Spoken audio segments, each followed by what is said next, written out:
modern-day manager not have a mobile phone? Why should he? Not the most convincing performance from Spain that we'll see at this World Cup, but they have squeezed past Iran, which can be tricky at the best of times. Diego Costa with his third of the tournament, 1-0 winners. Like Portugal were this afternoon as well against Morocco. Ronaldo with his 85th goal of his international career. He continues to be something of a phenomenon. And that's kind of, in short, the general story of the World Cup on day 7. Day 7, where's it all going? So we'll have Rafa Honigstein with us later on. Germany, if they were to lose to Sweden, which on the face of it still does seem unlikely despite how poor they were against Mexico, it would be the earliest exit for the Germans since the 1938 World Cup, and they have had a crisis meeting, classic crisis meeting for the Germans this week, and according to Manuel Neuer, it was the strongest words we have ever had within this team. So Rafa Honigstein will fill us in. But before we do all that, France, after their win against Australia and flattering to deceive, are back in action tomorrow. So we want to check in on the French camp. They play Peru. It's at 4 o'clock Irish time. The general word is they could well name unchanged 11s, both sides, but France included, despite Giroud no doubt pushing for a start. To discuss everything going on with the French at the moment, we have Julien Laurens with us. Hello, Julien. Hello, guys. Where in the world are you at the moment? I'm in Moscow. It's 11:15 for me at night. I need to go to bed soon. Oh, okay. And how is Moscow? Sorry? How is Moscow? Yeah, it's great. I have to say, people have been very, very welcoming. The city is great. It's wonderful. It's really big. So when you want to go from one part to another, it takes quite a while, but the tube is great. There's not so much traffic when you're in a cab, or when we have shuttle buses as well that takes us from the hotel to the stadiums and things like that. It's been really cool. The only little thing I would say is that they haven't put many internal flights. When you want to travel from, say St. Petersburg to Kazan, like I did, for example, you have to go via Moscow, and the flights are a bit tricky with time really early usually. So, but that's the only little thing. If really you want to be picky, apart from that, it's been great, I have to say. Okay. It's a small thing. You're not the first, or I suspect last person to mention the quality of the Moscow metro to us. So what are we talking about here? I mean, the metro in Paris strikes me as pretty good. Does it beat that? Oh, yeah, man. Tonight, for example, I was coming back. So I went to Morocco, Portugal at the Luzhniki Stadium. And then on my way back on the tube, they actually had TVs showing the Spain match against Iran. So you're sat on the tube going home or going back to your hotel or whatever, and you're actually watching the live game in like pure HD, HD screen and whatever you want. It was not bugging, it was not lagging, it was just perfect. And I was like, I almost missed my stop because I was just watching the match. It was awesome. So, they've got Wi-Fi, but it's beautifully done. There's so often I have to say the Moscow metro is something else.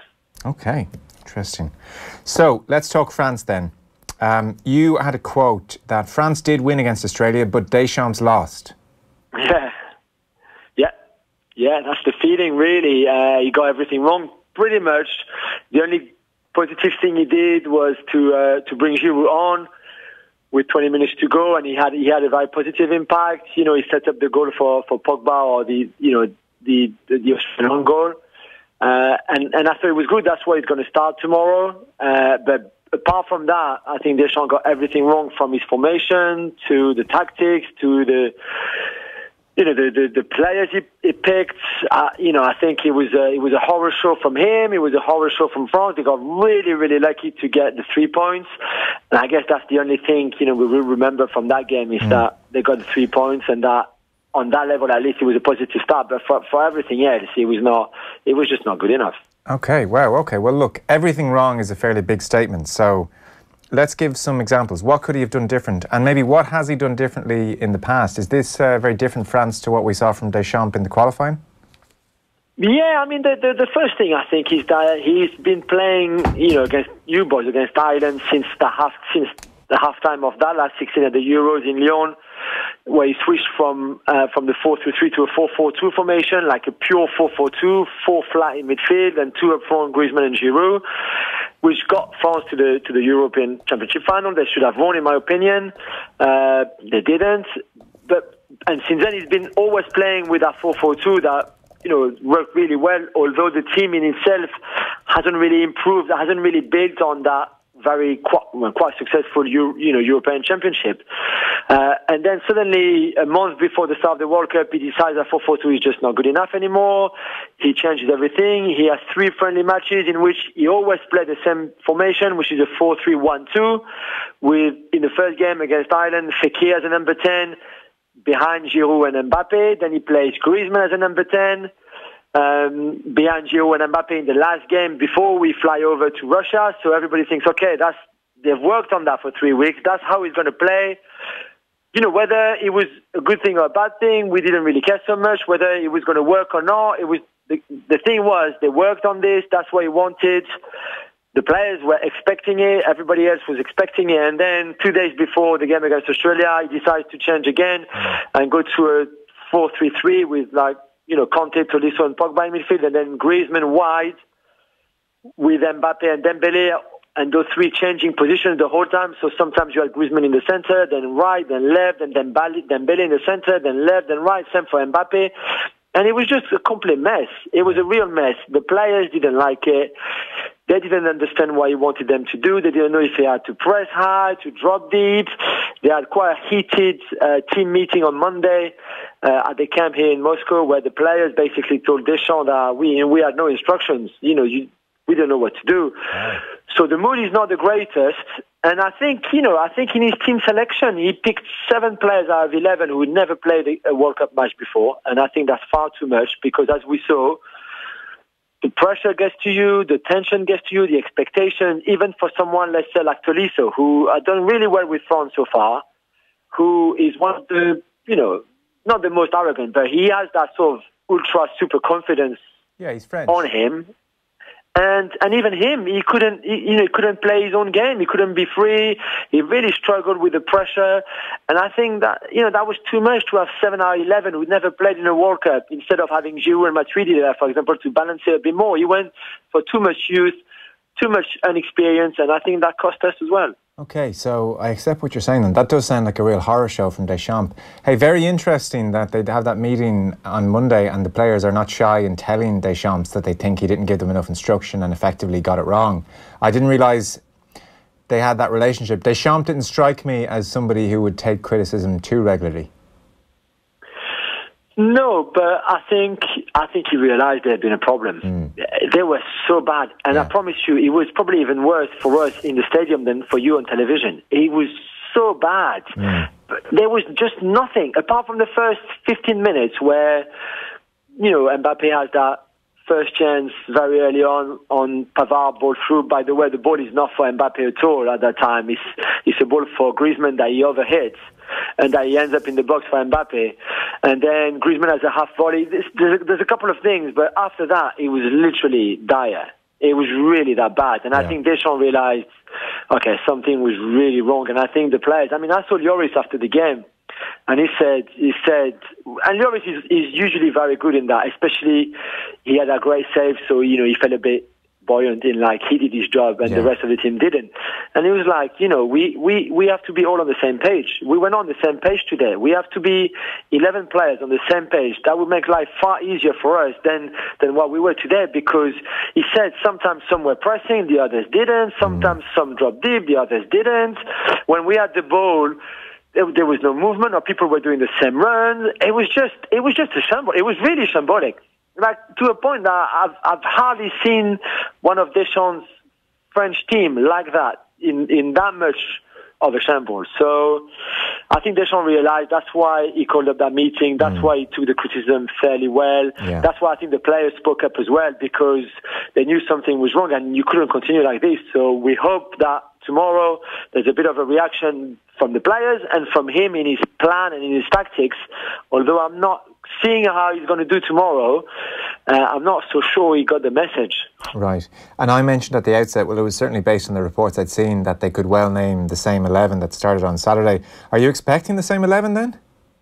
No, my friend, I don't know which reports you're reading. Not mine, because I wrote yesterday, same in L'Équipe, same in Le Parisien, that he's going to make at least 2 changes. Well, we expect just 2 changes in Giroud and Matuidi, which is completely normal, them coming back in the team for Tolisso and Dembele, who were really poor against Australia. The weird thing again is it's another formation. This time he's going to play in a 4-4-2, but with Matuidi as a sort of left wide player, left winger, if you want. Yeah. Which is a bit weird. From what we've were told, he's a bit scared of Andre Carrillo. The Carrillo from Watford, who scored 1 goal and has 2 assists in the Premier League season. So he wants to make that left-hand side for France quite solid with Lucas Hernandez and Matuidi. Don't get me started, because it makes absolutely no sense to me that we are so scared of Peru, who lost their first game, by the way, and when we won ours, we're so scared that we put Matuidi to double up on the left-hand side with the left back, just to make us more solid defensively, which will leave basically Giroud, Griezmann and Mbappe to attack pretty much by themselves, because Pogba and Kanté will surely be instructed by Deschamps to not go forward too much, because you don't want to leave your back four too exposed. And then Matuidi on the left, he's not a left winger, he's not a left attacking player anyway. So yeah, he can make runs towards the box, but that's not his natural game. So I'm not sure how that's going to pan out. But again, already I don't have a good feeling about it. Okay, interesting. A slightly different point. The Antoine Griezmann video certainly drew general derision everywhere. Do we know, we may not, what was made of it within the French camp? Did it appeal to their more artistic sensibilities? Some of the players said, it made them laugh. A lot of them didn't know that it was doing that. Even on the day, even in the evening, Deschamps didn't know. Wow. And Deschamps said, listen, I wanted it sorted before the start of the World Cup, as in our first game, which he did. Deschamps never said it. I wouldn't be surprised if Deschamps wasn't so keen about it, because that's not his style. That's not usually the thing that he likes. The problem I have with it, and everything has been said, everything has been written. I personally slaughtered Griezmann, saying that he wanted to copy LeBron James, which just that for me is ridiculous enough. But it's even more cynical than that, because Griezmann came to do his press conference in the French camp base on the Tuesday, knowing already then, obviously, that on the Thursday night, that whole comedy will happen. Yeah. And he came on purpose, because usually he never comes. He never does a press conference. Right. So when we were given his name, everybody thought, okay, he's coming because he's going to announce what he's doing. But he was so cynical that he came on purpose to actually say, no, I'm not going to say it. You will know soon. Just for people to talk about it again for 2 days until he released that videos. And I thought that was really poor from him. More than the video in itself, more than everything else. I think the cynic in him to do that thing and come on Tuesday where everybody, and he knew it, he knew that we were there thinking he was going to announce it. And then for him to say, no, I've made my mind up, but I won't tell you now, you will know soon, blah, blah, blah, just to get it pumped up a bit before his video announcement, I thought was really, really poor. And was the video out of keeping with Griezmann's character? Is he somebody that seeks the limelight? Or in that sense, was it entirely predictable that he would do something kind of outlandish like this? What type of personality is he? No, he's not like that. I mean, he's becoming a bit, I have to say. He, with all the success and everything, I think we've seen a few things. I mean, I don't know if you remember the Harlem Globetrotters dressing up scandal when he went to a dressing up party and put blackface on with the Harlem Globetrotters basketball jersey and shorts and everything. And obviously he got done for that as well. So there's been a few things where I thought, are you not thinking before doing stuff? Are you not just who is advising you to do those things? Or who says, yeah, go on, do those things? Because that video was ridiculous. The outfit was ridiculous. There's been a few things like this where you're thinking, oh man, come on, that's not you. Surely that's not Griezmann. So I think that's maybe where the marketing team around you gets it wrong, but still convince you to do something that is not in your interest. I don't know, I'm not sure. Maybe because he loves NBA so much and basketball so much and LeBron so much, he thought that was a good idea to do what LeBron did. But Antoine Griezmann is not LeBron James. He will never be LeBron James. So Yeah, I thought it was a faux pas from him, I have to say. Yeah. Hey, we've gone 15 minutes talking about France without mentioning Paul Pogba, which I think is probably some kind of record. Yeah, probably, you're right. What else could we say? Well, he says he's the most criticised footballer on the planet, so clearly he's hearing the constant talk about him. I mean, he was involved in the 2 key moments for France on Saturday. How was his performance received? Yeah, he did that well, because he did it well because he played quick, which, Deschamps has been on his case the whole time about simplifying his game, not trying too many skills and stuff, but just make what's essential basically. And he did that very well on the goal. I think those 2 1-2s are what Paul Pogba is all about. The first one with Mbappe, the second one with Giroud, his movement, the quality as well technically. The ball through for Griezmann is inch perfect as well from 50 yards. And there was a few good things in the first half as well, but he couldn't have done it by himself in that game. And there were times where he was too much by himself. And when you don't get any help from Mbappe or Dembele or Griezmann, it's hard, even if you're Paul Pogba. But I think his mindset is positive, which I liked. He stopped to speak to us in the mix zone after the game, which again I think was a positive point. And he was quite open, and he was saying we have to do better. I think that was not good enough. He will be disappointed that FIFA took away the goal from him, but I think we need him to be in a positive state of mind, not in a state of mind where he's on the defensive.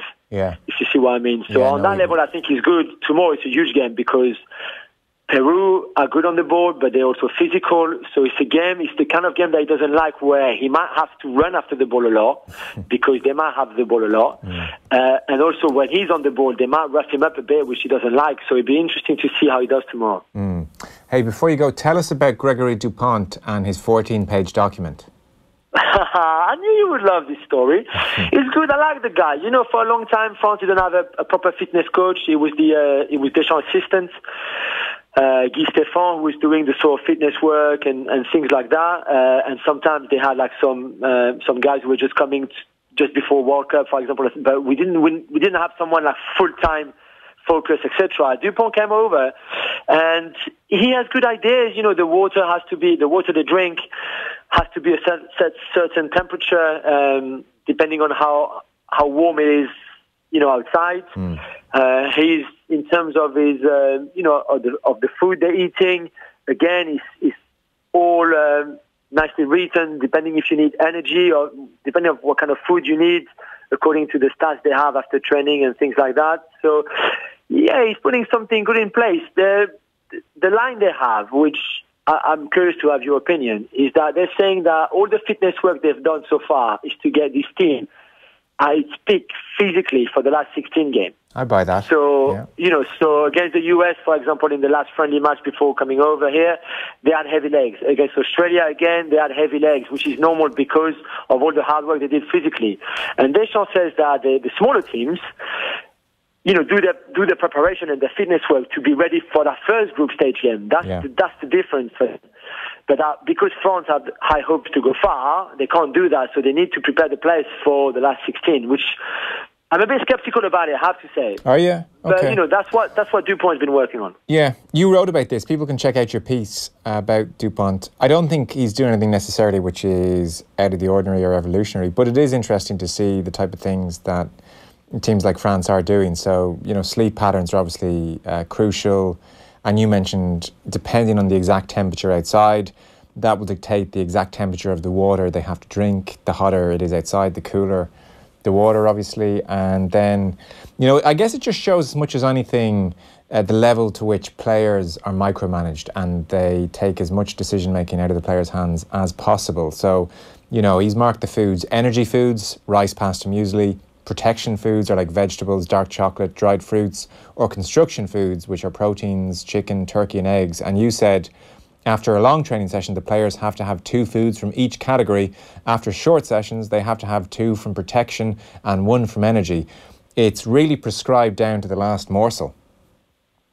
Yeah, it is exactly. It's very much it's the Pep, it's the Pep philosophy. Guardiola has a very similar thing going on at Man City, and he had it before at Barcelona as well, and at Bayern Munich. And I think a lot of managers don't realize how important all those things are. And okay, we see it with national teams, the things. And you said it's not revolutionary. What I meant by that is like not every team does it. For example, even at club level.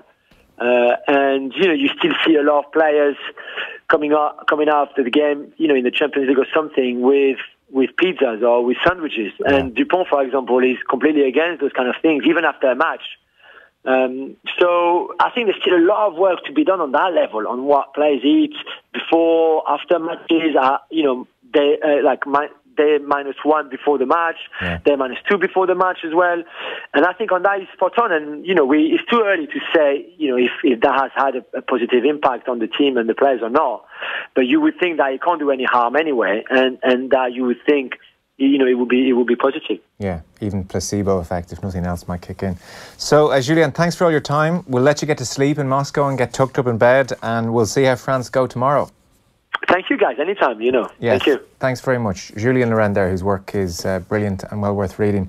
And the doctor he's talking about, that DuPont article, I'll give you the website it's on, or where Julien's done that, because he's written in a few different places. But the doctor, Gregory DuPont, France, I'm sure if you Google that and Julien Laurens' name, you'll get the article. Lots of interesting bits in it. Again, I don't think any of it's revolutionary. And you're always wary in the post-marginal gains era to get too caught up in this. But it's an insight anyway. He's got this 14-page document, DuPont, for the team. We'll take a short break. Rafa Honigstein will tell us about what's going on with Germany. So the French had a big meeting with Deschamps on Monday, and it seems the Germans, according to Manuel Neuer, had their most explosive meeting in quite some time as well. GAA on Off the Ball, in association with the faster-than-ever Boyle Sports app for exclusive price enhancements on the biggest games around. Download it now. Boyle Sports. Time to play. News Talk is handing the airwaves over to you. We want to know what really matters to you and what issues you want us to tackle on your behalf. Email info@newstalk.com and have your say. News Talk. News, views, choose. Nissan's 182 van offer is a load of scrap. Either scrap your old van or we'll scrap the APR. For a limited time, you can choose up to €7,000 scrappage or 0% APR. Plus, you get a 5-year warranty. Call into your local dealer or visit nissan.ie. Nissan. Innovation that excites. Finance offers for business users only. Minimum deposit of 25% required. Finance is provided by AIB Finance and Leasing, Allied Irish Bank PLC, trading as AIB Finance. Leasing is regulated by the Central Bank of Ireland. Lending criteria, terms and conditions apply. Look at you, lying there, half naked, on your laptop. And why wouldn't you? The midsummer sale is on at appliancesdelivered.ie. While everyone else is looking for parking in some retail park, you're on a sun lounger, lashing on the Factor 50 and ordering bargains online. Getting up to 20% off barbecues, up to 45% off vacuum cleaners, and up to 25% off washing machines. Plus, the lowest prices guaranteed. The midsummer sale at appliancesdelivered.ie. Summer just got hotter. Warning, summer may not actually have gotten hotter. Usual Irish weather terms and conditions apply. It's one of the great London derbies and it's coming to Dublin. Arsenal versus Chelsea, Aviva Stadium, Wednesday, August 1st. See the stars of two of the Premier League's leading teams as they do battle in the International Champions Cup. Tickets on sale now from Ticketmaster.ie. Booking fee applies. Don't miss out. Get your tickets early. Arsenal v Chelsea, August 1st. Kick-off 8:05 p.m. Inspire Fest, Europe's leading festival of technology, science and the arts, returns to the Bord Gáis Energy Theatre on June 21st and 22nd. From artificial intelligence to fintech, from the future of work to medtech, come hear from the pioneers who are transforming how we work, do business and live. Then unwind and make connections for life at our Inspire Fest Fringe with music, comedy and theatre. Don't miss out. Book your tickets now at inspirefest.com. Combine your phone and broadband, save a tenner. Combine your gas and electric, save 50. Combine your family cars and save up to €11,800. The Nissan Car Combo offer is here. Buy your 182 family cars together and save up to €11,800. That's 2 great cars for one incredible price. Contact your local Nissan dealer or visit Nissan.ie. Nissan. Innovation that excites. Terms and conditions apply. Off the ball. This is News Talk. Welcome back. So Julien Laurens there was telling us about the meeting that the French had with Deschamps, where they told him, frankly, they didn't know what the hell they were supposed to be doing. It seems the Germans have had a meeting of their own. Let's go to Rafa Honigstein, who joins us from... Where are you, Raphael? I'm in Moscow. Everyone's in Moscow. So's Julien Laurens. Have you seen Julien? I have seen him, but that was before the first France game, so I think he was in a better mood then.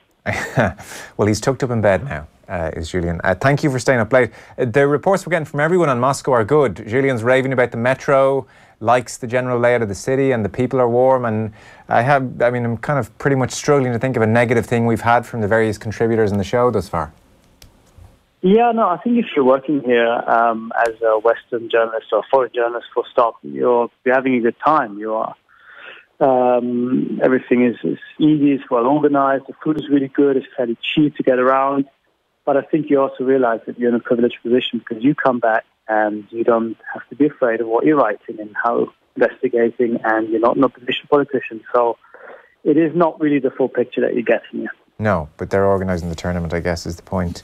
So Mexico's win against Germany, how bad were Germany in your opinion? You're watching them through the last number of years. You're watching this group, you're watching Jogi Löw. Where did this rank in terms of German performances?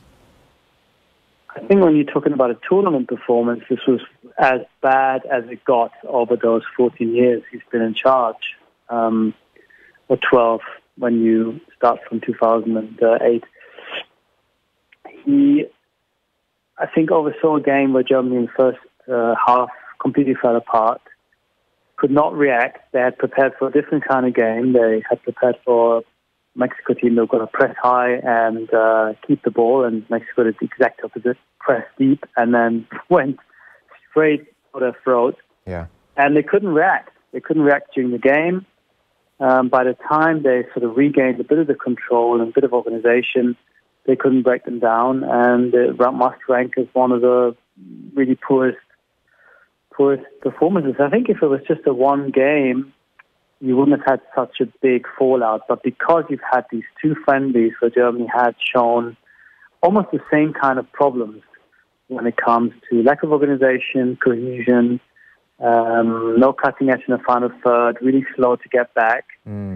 Then everyone got a little bit scared and concerned because they were saying, we talked about this before. We thought we'd addressed these issues. We thought that come the World Cup, we're going to be fine, but we were not. So we have to sit down because just carrying on and believing that everything's going to turn out was not an issue. And that's why there's this really lengthy meeting. Okay, interesting. So this is more of a trend maybe. And so Manuel Neuer was saying it was a wake-up call. There's never been such strong words within the team about this meeting. Do we have any details? Do we know who spoke the most? Was this a criticism of Jogi Löw to Jogi Löw, or was he very much involved? What do we know? No, the coaching staff were part of it. What we do know is, I think, compared to what used to be said in the 80s and 90s, the team meetings were still relatively mild and non-personal. This was about tactics. This was about, the issue at hand. It didn't get personal as far as I know, as I've heard. But of course, you cannot always neatly separate these things. For example, when it comes to the position of Sami Khedira, he's supposed to be the holding midfielder, but he's also the box-to-box player. There isn't really a number 6 behind him. Now, if he hasn't got the legs anymore at 31 to do the job, is it good enough to just say, you know what, maybe he'll do it better next time? Or does Löw have to see that and think, okay, at least either I need a guy behind him to help him, or I need somebody else? So I think there are very different opinion on this. Football is no similar to any other sort of corporate endeavor that, different people have different opinions and different agendas. Löw has to juggle all these things and come up with a solution. But I think what is clear is that Germany cannot expect simply to do the same thing again with a better result, because right now the setup isn't solid enough to deal with these weaknesses that they have. And do they have pretty good options? They have lots of options. They have Ilkay Gündoğan, who, of course, is not a defensive midfielder, but can certainly help Germany with the circulation, with keeping the ball really well, with his positioning. We have Leon Goretzka, who's a really young and up-and-coming box-to-box player who had a great time already in Russia at the Concert Cup where they won with a very young team. So these guys, as you can imagine, the guys who came here last year and won, are kind of saying, give us a chance, why are you sticking with these old guys? Yeah. Of course, they have to be very careful how they express it. There's Sebastian Rudy, who's sort of a deep-lying playmaker. He's not really physical, but he's very good at keeping the ball as well. And there's Matthias Ginter, who's kind of an out-and-out holding midfielder, who can also play in some of those defensive positions. So there are options, but Neuer, interesting, was making the point that the commitment and the desire to actually come back and help out wasn't there. So he was saying, not so much in his view, tactics were wrong.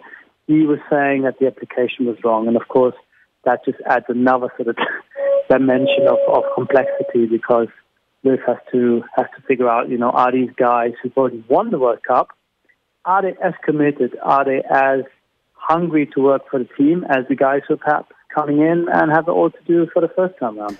As is the case with his career at club level, Mesut Ozil can often be a lightning rod for criticism when things aren't going well. Stefan Effenberg wants him to be dropped, wants Marco Reus in there. I could not understand that Reus did not play against Mexico. And then I thought Lothar Matthäus's piece was fairly hard-hitting as well. His body language is negative. He's in the game without joy. I often have the feeling on the pitch that Ozil doesn't feel comfortable in the German jersey. He's not free. It's almost as if he doesn't want to play. There's no heart, there's no joy, there's no passion. For a year or two he's played at that level. He does not justify the free ticket of Jogi Löw. And then he also added, what I observed after the anthem in Moscow made me very angry.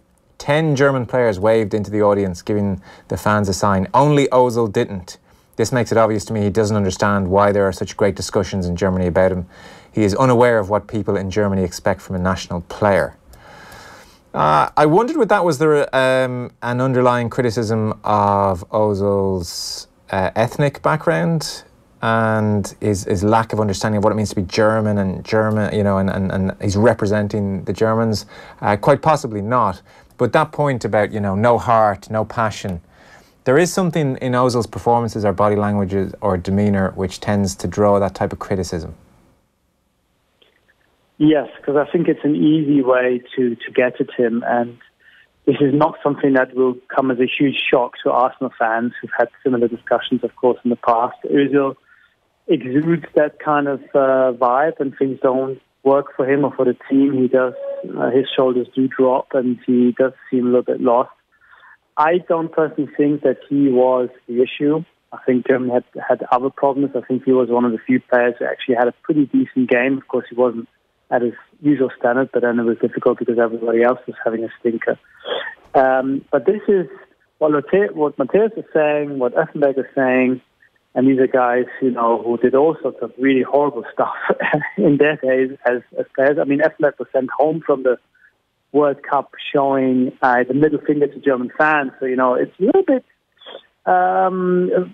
disingenuous, I think, that he now would, decide how an international player has to perform best, because he certainly didn't. But putting all that aside, of course, there is the issue with the Erdogan meeting and with this slight disaffection, I think, that some sections of the German public have towards Özil because of what happened. This was just for people who didn't catch this. He met with the Turkish president recently. Yes, he met with the Turkish president in London, and him and Ilkay Gündoğan presented them with signed shirts. Ilkay Gündoğan's shirt said, "Oh, my president."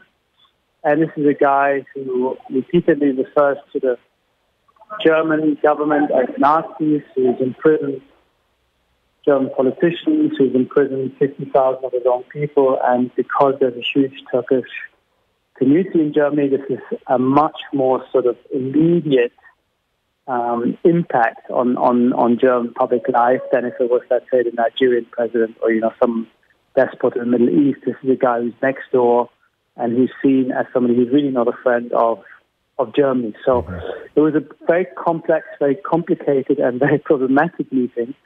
And I think it encouraged those who maybe like Matthäus, maybe like Effenberg, who always thought that these guys are not fully German. Yeah.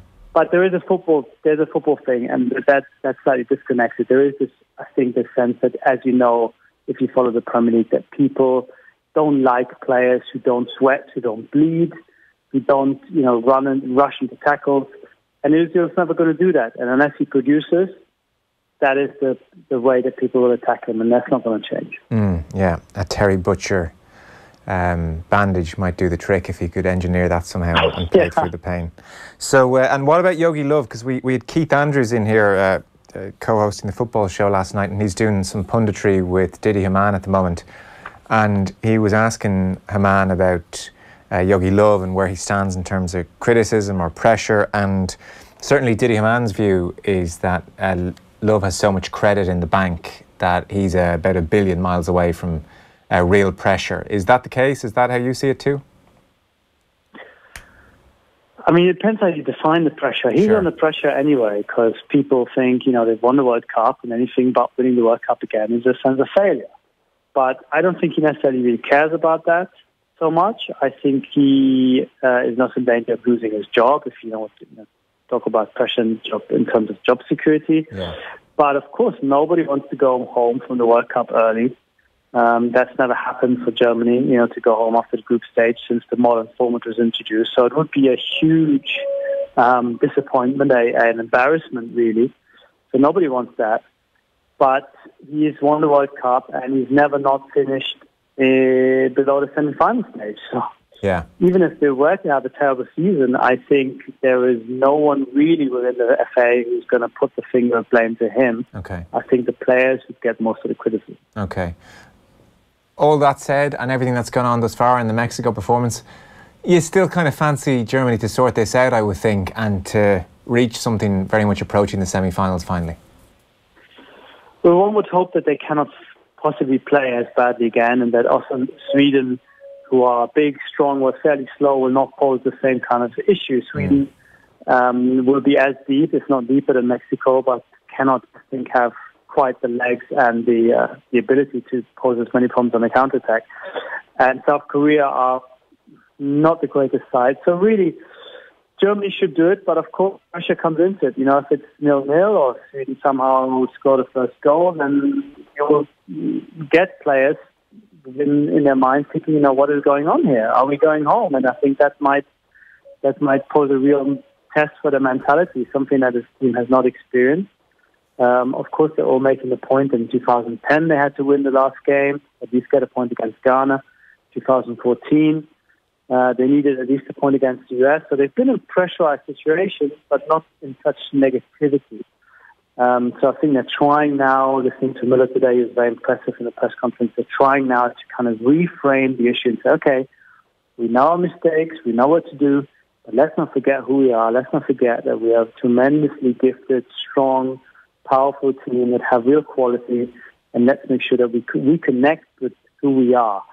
And I would still back them, but I'm less confident, obviously, as I was a few days ago. Okay. Be interesting on Saturday against Sweden. Rafa, thanks for all that. Cheers.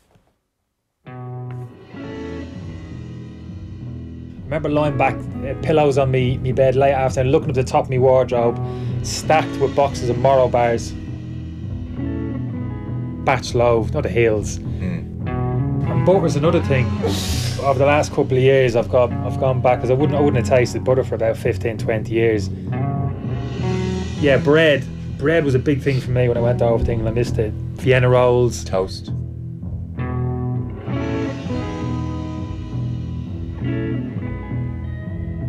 Rings of pudding used to, sausages. My ma used to be packed in the luggage compartment on a. Surely they did sausages well. Right there. English sausages wouldn't. No, their Irish recipe, which is nowhere near, is it? I've had sausages of Grim Stag Weekend over in the UK, and they've tasted okay. No.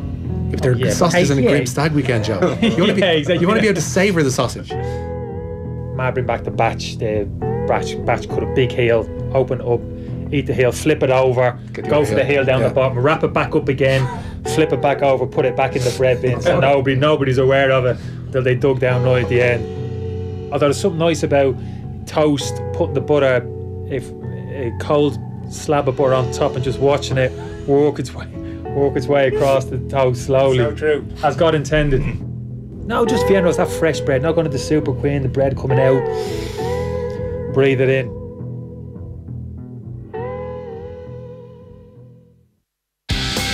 Off the Ball on News Talk. Looking for new dinner ideas? Why not take the plunge with Irish mussels? They're easy to cook and easy to enjoy. Just add garlic, a dash of chilli and serve with pasta. Pick up in store from the fish counter or in ready-to-cook packs. So go on, flex your muscles. See recipes at boardbia.ie/fish. Exceptional quality meets exceptional value at the Volvo Midsummer 182 sales event, where you can experience all the power, comfort and innovation of the Volvo S90, V40 and S60 models with an incredible 10% off for a limited time only. Visit your local Volvo dealer from the 22nd to the 24th of June, where you can have it all for less, 10% less. So what are you waiting for? This is what I made. Terms and conditions apply. Offer available for a limited time only. As a first-time buyer, you're ideal for your family's unwanted furniture. There's your big sis right now, looking at that monstrous wardrobe thinking, ugh, that thing's gotta go. To Aoife's house. Well, at Ulster Bank, our new First 5 mortgage has 5 great benefits for first-time buyers, including a great low rate. It's helpful when you want to put your own stamp on your new place, not your sister's. Search Ulster Bank First 5. Ulster Bank. Help for what matters. Maximum loan to value is 90%. Security and insurance required. Product fees may apply. Over 18s only. Lending criteria, terms and conditions apply. Warning, if you do not meet the repayments on your loan, your account will go into arrears. This may affect your credit rating, which may limit your ability to access credit in the future. Warning, if you do not keep up repayments, you may lose your home. Ulster Bank Ireland DAC is regulated by the Central Bank of Ireland. Off the Ball. This is News Talk. Welcome back. So, pretty much done for this evening. Just time to tell you tonight's mystery voice was... It was Planes, Trains and Automobiles. It was, of course, Cass. Congratulations to Rory O'D. Rory, you've won yourself a 55-inch Samsung 4K Ultra HD curved LED TV, no less. So enjoy that, enjoy the World Cup on it. If you missed out tonight, another chance to win tomorrow, all with thanks to Curry's PC World, who have Ireland's largest range of TVs, and all the best brands. Get closer to the World Cup action this summer with Off the Ball and Curry's PC World. Tomorrow morning, OTBAM, as usual, is live at 7:45. youtube.com/offtheball, facebook.com/offtheball, or just follow our Twitter account and you can watch it all. The lads have Andy Lee in studio tomorrow. He's counting down his top 5 boxing movies. Alan Quinlan will join them as well, and Mike Quirk as well, as we move ever closer to another sporting weekend. Then World Cup Daily around 12:30, and you'll find it on our social channels. And then back tomorrow 7 o'clock with John Giles, pretty much on for the whole show. And he'll be on at 7:30 with Nathan, and then come back in and watch a bit or a review on the football show France against Peru. Mossy Quinn in studio as well. And of course, the most important thing happening tomorrow by some distance is that myself and Nathan and Fionn Davenport will be recording Golf Weekly and reviewing a spectacularly compelling US Open. So we'll have that up on the usual places as well. That's pretty much done for this evening. Tom Dunn is on the way shortly. Good luck.